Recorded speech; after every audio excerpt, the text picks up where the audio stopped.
Hello welcome back to the Cotton Diaries. ഞാൻ നിമ്മിയാണ്. ഇന്ന് ഒരു ഡേ ഇൻ മൈ ലൈഫാണ് കേട്ടോ. ഡേ ഇൻ മൈ ലൈഫ് എന്ന് പറയുന്നത് ഒരു വീക്കെൻഡ് വ്ളോഗ് കേട്ടോ. അപ്പോൾ ഇന്ന് രാവിലെ തന്നെ ബ്രേക്ക്ഫാസ്റ്റൊക്കെ റെഡിയാക്കുവാണ്. ഞാൻ മിക്ക വീഡിയോസിലും പറഞ്ഞിട്ടുണ്ട്, weekend day in my life വ്ളോഗ്സിലൊക്കെ പറഞ്ഞിട്ടുണ്ട്. വീക്കെൻഡ്സിൽ നമ്മൾ എണീക്കുമ്പോൾ കുറച്ച് ലേറ്റ് ആകും, അപ്പോൾ അതെല്ലാം സ്ലോ ആയിരിക്കും. അപ്പോൾ അതുകൊണ്ട് തന്നെ എനിക്കിത് നേരത്തെ അറിയാവുന്നത് കൊണ്ട് ഞാൻ തലേ ദിവസം തന്നെ ട്യൂണ സാൻഡ്വിച്ചിനുള്ള സ്പ്രെഡിൻ്റെ കുറച്ച് സംഭവങ്ങളൊക്കെ റെഡിയാക്കി വെച്ചു. ട്യൂണയുടെ നമ്മളുടെ ടിൻഡ് ട്യൂണ ഇല്ലേ, അത് തന്നെയാണ് കേട്ടോ ഞാൻ യൂസ് ചെയ്യുന്നത്. അതും കുറച്ച് സവോളയൊക്കെ ഒന്ന് നല്ലോണം വഴറ്റി ഇച്ചിരി കുരുമുളക് പൊടിയും മസാലപ്പൊടിയും കൂടെ ഇട്ട് നല്ലപോലെ ഒന്ന് വഴറ്റിയെടുത്ത് മിക്സ് ചെയ്ത് ഒന്ന് തണുത്ത് കഴിഞ്ഞാൽ ഞാൻ ഫ്രിഡ്ജിലെടുത്ത് വെക്കും. പിന്നെ ഇന്ന് രാവിലെ എണീറ്റ് കഴിഞ്ഞാൽ വലിയ പണിയില്ല. അതിനകത്ത് കുറച്ച് നമ്മുടെ യോഗേർട്ട് ഉണ്ടല്ലോ, അതും പിന്നെ കുറച്ച് മയണൈസും, ഇത് രണ്ടും കടയിൽ നിന്ന് വാങ്ങിച്ച സാധനങ്ങളാണ് കേട്ടോ.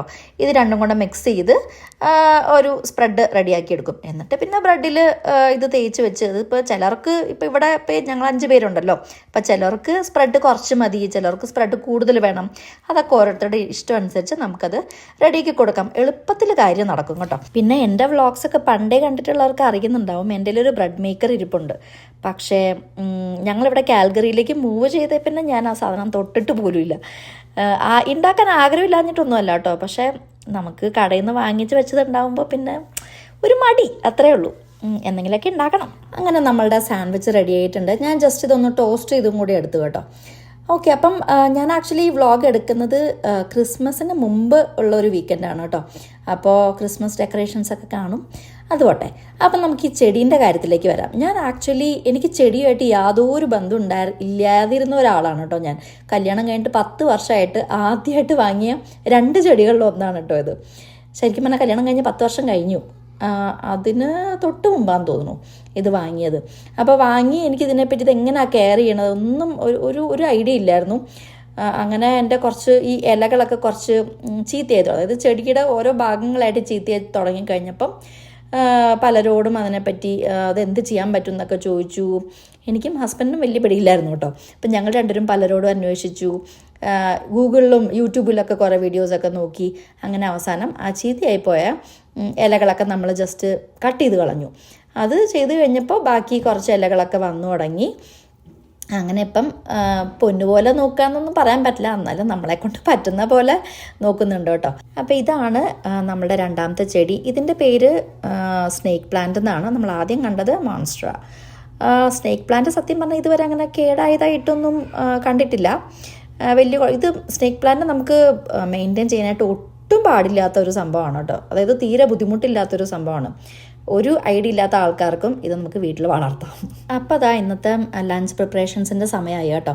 അപ്പം ഞാൻ ഇന്ന് ഉണ്ടാക്കുന്നത് ഒരു ചിക്കൻ റൈസെന്നോ ചിക്കൻ പുലാവെന്നോ അങ്ങനെ എന്ത് വേണമെങ്കിലൊക്കെ വിളിക്കാം. പക്ഷേ ഇതിൻ്റെ ഒറിജിനൽ റെസിപ്പി എന്ന് പറയുന്നത് ചിക്കൻ ബിരിയാണിയുടെ റെസിപ്പിയാണ്. പക്ഷേ എൻ്റെ കയ്യിലുള്ള സാധനങ്ങളൊക്കെ വെച്ച് നമ്മൾ ഉണ്ടാക്കി വരുമ്പോൾ ഇതിനൊരു ചിക്കൻ റൈസെന്നോ ചിക്കൻ പുലാവെന്നൊക്കെ പറയാനുള്ളൊരു സംഭവമേ ആയിട്ടുള്ളൂ. അതുകൊണ്ടാണ് ഞാൻ അങ്ങനെ പറഞ്ഞത്. അപ്പോൾ അതുകൊണ്ട് തന്നെ ഞാൻ എങ്ങനെയാണ് ചെയ്തതെന്നുള്ളതിൻ്റെ റെസിപ്പി ഒന്നും ഇതിനകത്ത് കാണിക്കുന്നില്ല. പക്ഷേ ഇതിൻ്റെ ഒറിജിനൽ റെസിപ്പി ഞാൻ താഴെ ഡിസ്ക്രിപ്ഷൻ ബോക്സിൽ ഷെയർ ചെയ്യാം കേട്ടോ. പക്ഷെ അപ്പം ഞാനിതിപ്പോൾ കാണിക്കാനുള്ള കാരണം ഈ ഒരു ഇൻസ്റ്റൻറ്റ് പോട്ടിനെ പറ്റി പറയാനാണ് കേട്ടോ. ഇത് എനിക്ക് തോന്നുന്നു ഞാൻ കുറച്ചധികം നാളുകളായിട്ട് ഞാൻ എൻ്റെ മനസ്സിൽ വാങ്ങണം എന്ന് വിചാരിച്ചു കൊണ്ട് നടക്കുന്നൊരു സംഭവമാണ് ഇൻസ്റ്റൻറ്റ് പോട്ട്.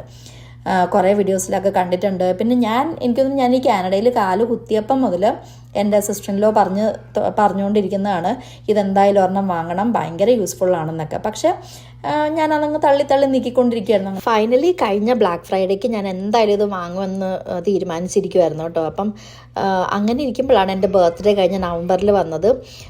എൻ്റെ ബർത്ത്ഡേയുടെ അന്ന് എനിക്ക് ബർത്ത്ഡേ ഗിഫ്റ്റായിട്ട് ഇത് എൻ്റെ ഒരു ഫ്രണ്ട് ലക്ഷ്മി എനിക്കിത് വാങ്ങി തരികയാണ് ചെയ്തത്. ഞാൻ എപ്പോഴോ പറഞ്ഞിട്ടുണ്ട്, ഞാനിത് നോക്കി വെച്ചിരിക്കുകയാണ്, ഞാൻ വാങ്ങുന്നുണ്ട് സെയിലാവുമ്പോൾ എന്ന്. അങ്ങനെ എപ്പോഴോ ഞാൻ പറഞ്ഞിട്ടുണ്ട്. അപ്പം അത് ഓർത്തിട്ട് എനിക്ക് വാങ്ങി തന്നാണ് കേട്ടോ. ഇത് എനിക്ക് സത്യം പറഞ്ഞാൽ ഞാൻ ഞെട്ടിപ്പോയി. കാരണം ഒന്നാമത് എനിക്കിതുപോലെ ആരും അങ്ങനെ ബർത്ത്ഡേക്കൊക്കെ പ്രത്യേകിച്ച് വിനു അല്ലാണ്ട് വേറെ ആരും എൻ്റെ ഈ അടുത്ത കാലത്തൊന്നും പ്രത്യേകിച്ച് ഇത്ര എക്സ്പെൻസീവായിട്ടൊരു സാധനം എനിക്കങ്ങനെ ആരും വാങ്ങി തന്നിട്ടില്ല. അപ്പോൾ അതെനിക്ക് വല്ലാത്തൊരു ഞെട്ടലും എന്താ പറയുക, എനിക്ക് വല്ലാത്തൊരു ഒരു പ്രത്യേക ഫീലായിരുന്നു ഇത് കിട്ടിയപ്പം. വേറൊരു സർപ്രൈസും കൂടി ഇത്തവണ തൻ്റെ ബർത്ത്ഡേക്ക് ഉണ്ടായി കേട്ടോ. നമ്മളിവിടെ വന്നിട്ട് പരിചയപ്പെട്ട വേറൊരു ഫ്രണ്ടുണ്ട്, ആൻലിയ എന്നാണ് പേര്. അനു എന്ന് നമ്മൾ വിളിക്കും. അപ്പം അനു ഒരു ഹോം ബേക്കറാണ്. ഇപ്പോൾ വേറെ വർക്ക് ചെയ്യുന്നുണ്ട്, പക്ഷേ നന്നായിട്ട് ബേക്കൊക്കെ ചെയ്യും, നല്ല കേക്കുകളൊക്കെ ഉണ്ടാക്കും. അപ്പം നമ്മൾ അവരുടെ വീട്ടിൽ മുമ്പ് പോയിട്ടുണ്ട്. അല്ലാണ്ട് ഇവിടെ വന്നപ്പം മുമ്പാണെങ്കിൽ നമുക്ക് കേക്കൊക്കെ കൊണ്ട് തന്നിട്ടുണ്ട്. അപ്പം അനു എനിക്ക് ഇത്തവണ എൻ്റെ ബർത്ത്ഡേക്ക് എനിക്ക് ഇതുപോലെ സർപ്രൈസായിട്ട് എനിക്കൊരു കേക്ക് ഉണ്ടാക്കി കൊണ്ടുവന്നു. അങ്ങനെ നമ്മളെല്ലാവരും കൂടി ആയിട്ട് ഇവിടെ കട്ടൊക്കെ ചെയ്തത്. ഓക്കെ, അപ്പം നമുക്ക് ബർത്ത്ഡേ അവിടെ മാറ്റി നിർത്താം. നമുക്ക് നമ്മുടെ ഡേ ഇൻ മൈ ലൈഫിലേക്ക് തിരിച്ചു വരാം. അപ്പം നമ്മുടെ ഇറച്ചിച്ചോറോ പുലാവോ അങ്ങനെ എന്താണോ വിളിക്കുന്നത് ആ സാധനം ഇപ്പോൾ റെഡി ആയിട്ടുണ്ട്. അപ്പോൾ ഞാൻ ആദ്യമേ പറഞ്ഞ പോലെ തന്നെ ഇതിൻ്റെ റെസിപ്പി ഞാൻ താഴെ ഡിസ്ക്രിപ്ഷൻ ബോക്സിൽ കൊടുത്തേക്കാം. ഞാൻ നേരത്തെ ചെടികളുടെ കാര്യം പറഞ്ഞില്ലേ, കല്യാണം കഴിഞ്ഞ് 10 വർഷം കഴിഞ്ഞിട്ടാണ് ആദ്യമായിട്ടൊരു ചെടി നമ്മൾ വീട്ടിലേക്ക് വാങ്ങിയത്. ഏതാണ്ട് അതുപോലെയാണ്. എനിക്ക് കുറച്ച് ആഗ്രഹം ഉണ്ടായിട്ട് എനിക്കതിനെപ്പറ്റി ഒന്നും അറിഞ്ഞൂടാ എന്നുള്ളൊരു സംഭവമാണ്. കിളികൾക്ക് ഇപ്പോൾ ഇവിടെയൊക്കെ കിളികളൊക്കെ കുറേ വരും. അത് നമ്മൾ ടൊറൻറ്റോയിൽ താമസിക്കുന്ന സമയത്തും കിളികൾ വരും. പക്ഷെ അവർക്ക് അങ്ങനെ വെള്ളം വെക്കണമെന്നോ അല്ലെങ്കിൽ അവർക്ക് എന്ത് തീറ്റയാണ് വാങ്ങി വെക്കേണ്ടതെന്നോ അതിനെപ്പറ്റിയൊന്നും എനിക്ക് അറിഞ്ഞുകൂടായിരുന്നു. ആരെങ്കിലോടൊക്കെ ഒന്ന് ചോദിച്ചാൽ മതി. പക്ഷേ അതിന് പോലും എന്തോ എനിക്കങ്ങനെ തോന്നിയിട്ടില്ല ഇതിനു മുമ്പ്. പക്ഷേ ഇവിടെ വന്ന് നോക്കിയപ്പം കുറേ കിളികൾ, കുഞ്ഞി നമ്മുടെ നാട്ടിൽ അടയ്ക്കാക്കിളി എന്നൊക്കെ പറയണ പോലത്തെ കിളികൾ ഞാനിവിടെ കുറേ കണ്ടു. ഇവിടെ വേറെ എന്തെങ്കിലും ആയിരിക്കും ഇതിനെ പറയുന്നത്. പക്ഷേ എനിക്ക് ഭയങ്കര ഇഷ്ടമാണ്. എനിക്ക് എപ്പോഴും പണ്ടത്തെ സൺഡേസിൽ പണ്ട് ഞാൻ ചെറുതായിരുന്നപ്പോൾ കേട്ടോ, അപ്പ എന്നെ കൂട്ടിയിട്ട് ഇടയ്ക്കൊക്കെ നമ്മളുടെ മാർക്കറ്റിൽ പോവും, എന്തെങ്കിലുമൊക്കെ നോൺ വെജോ അങ്ങനെ എന്തെങ്കിലുമൊക്കെ വാങ്ങാൻ വേണ്ടിയിട്ട്. അപ്പോൾ ആ സമയത്ത് പോകുമ്പോൾ കാറിലാണ് പോകണമെങ്കിൽ ഞാൻ മിക്കവാറും കാറിനകത്തായിരിക്കും ഇരിക്കുക. അപ്പോൾ അവിടെ നിന്ന് നോക്കിക്കഴിഞ്ഞാൽ ഈ ഗോതമ്പൊക്കെ കൊത്തി തിന്നാനായിട്ട് ഈ അടയ്ക്കാക്കി കുരുവികൾ വരും. അപ്പോൾ എനിക്ക് ഈ കുഞ്ഞു കിളികളെ കാണുമ്പോൾ എപ്പോഴും എനിക്ക് ആ ഓർമ്മ വരും. അപ്പോൾ ഇവിടെ വന്ന് ഈ കിളികളെ കുറേ കണ്ടപ്പോൾ ഞാൻ ഈ പറഞ്ഞ പോലെ പലരോട് അന്വേഷിച്ചു എന്ത് തീറ്റയാണ് ഇതിന് വാങ്ങിക്കൊടുക്കേണ്ടതെന്ന്. അങ്ങനെ കുറച്ച് തീറ്റയൊക്കെ ഒപ്പിച്ച് മിക്ക ദിവസം എല്ലാ ദിവസമൊന്നും ഞാൻ പറയുന്നില്ല കേട്ടോ, പക്ഷേ എന്നെക്കൊണ്ട് പറ്റുന്ന ദിവസങ്ങളിലൊക്കെ ഞാൻ ഇതിന് തീറ്റയിട്ട് കൊടുക്കും. അപ്പോൾ ഇത് കുറച്ച് നേരം കഴിഞ്ഞിട്ടാണെങ്കിലും ഇവർ വന്ന് അതിനകത്തുനിന്ന്, അതുപോലെ ഇവിടെ ഈ കിളികൾക്ക് തീറ്റയിടാൻ പറ്റിയ ഒരു സെറ്റപ്പും ഉണ്ട്. നമ്മുടെ ഓണറാണോ ആരോ ഉണ്ടാക്കി വെച്ചിരിക്കുന്നതാണെന്നൊന്നും എനിക്കറിയില്ല. പക്ഷെ അതും കൂടി ഉള്ളത് കൊണ്ട് ഇവർ വരും. ഇത് കാണുമ്പോൾ ഒരു പ്രത്യേക സന്തോഷമാണ് കേട്ടോ നമുക്കുണ്ടാവുക.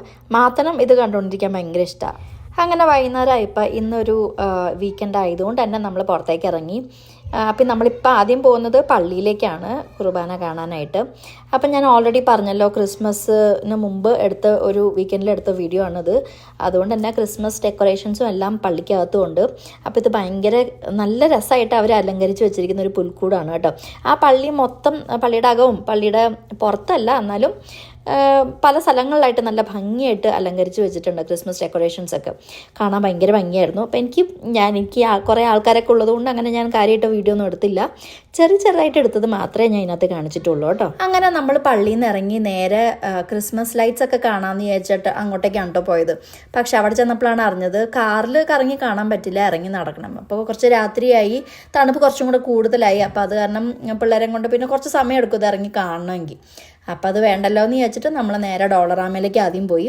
കുറച്ച് ക്രിസ്മസ് ഓർണമെൻറ്റ്സും കൂടെ വാങ്ങാനുണ്ടായിരുന്നു. അപ്പോൾ അവിടെ നിന്ന് അതും കൂടെ വാങ്ങിച്ചിട്ട് നമ്മൾ പിന്നെ നേരെ വീട്ടിലേക്ക് പോയി. നമ്മുടെ കയ്യിൽ ഓൾറെഡി അത്യാവശ്യം സാധനങ്ങളൊക്കെ ഉണ്ടായിരുന്നു. നമ്മൾ ഓൾറെഡി എല്ലാം സെറ്റ് ചെയ്ത് വെച്ചിട്ട് ഉള്ളതാണ് വീട്ടിൽ. പക്ഷേ കുറച്ചും കൂടി ഇന്ന് വാങ്ങിയ സാധനങ്ങളും കൂടെ പിന്നെ നമ്മൾ എല്ലാം വെച്ച് ബാക്കി ഡെക്കറേഷനും കൂടെ പൂർത്തിയാക്കിയിരുന്നു.